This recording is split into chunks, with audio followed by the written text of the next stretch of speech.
Welcome to Talmudic Treasures. Today we're learning Yevamot page 107, which introduces a new chapter which discusses the laws of miyun. Namely, in a situation where there is no father, the mother has the right to be able to marry off her daughter even though she is not yet in the age of majority.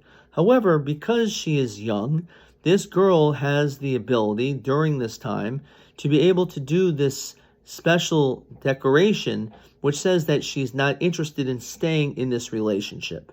And on this, there's the dispute between Beis Shammai and Beit Hillel, whether or not this only applies when only Kedushin, the first part of the wedding ceremony, took place. However, once they're fully married, they've done Nisuin, maybe at that point, because they're fully married, she can no longer do this simple declaration of refusal of walking away. And the question is, why not? Why does Beis Shammai say, unlike Beit Hillel, that once they are married, this cannot be done?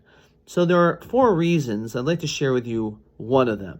It discusses that when it comes to a marriage, the woman may bring certain items into the marriage, a field, and the husband has rights to those fruits. Now, imagine that this man knows, according to Beis Shammai, even though they're completely married, that she can easily walk out of it by just simply doing this declaration. So he's concerned because she has the ability to walk away, he may end up ruining her field, maybe taking all the fruits and not really caring for the property, knowing full well there's a very good chance that any moment she may end up just leaving and taking her land with her. On this base, Hillel says, interestingly enough, that is the precise reason why I hold that she could still do miyun even after she's fully married. What are you going to say? That maybe this man is not going to treat her property properly?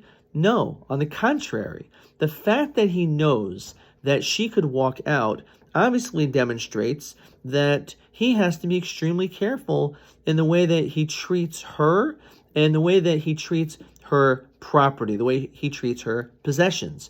And therefore, he's going to be actually even more careful to make sure that he doesn't ruin her property. In fact, maybe he'll make additional improvements in order for her to actually look more favorably upon him and want to stay in this relationship for long term. So this is a very fascinating approach, which I think is applicable, of course, in our lives as well. We know that, unfortunately, there are many people that are not married because they got divorced. And there's always that possibility, on some level similar to this, that the spouse can always walk out.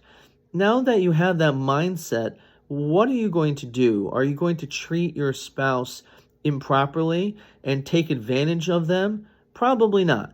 What you're going to want to do is to be able to demonstrate that you love them and you care about them. And therefore, by doing that, you're going to want to do good things for them. And that's going to want to encourage them to be able to continue giving back and also remaining in this relationship long term. So Beis Hillel has a very positive lens, and so should we, that when it comes to all of our relationships, we have to think of ways to be able to strengthen the connections that we have with our spouse. And this way, even though there is the possibility of walking out, that's something which certainly they will never consider to do.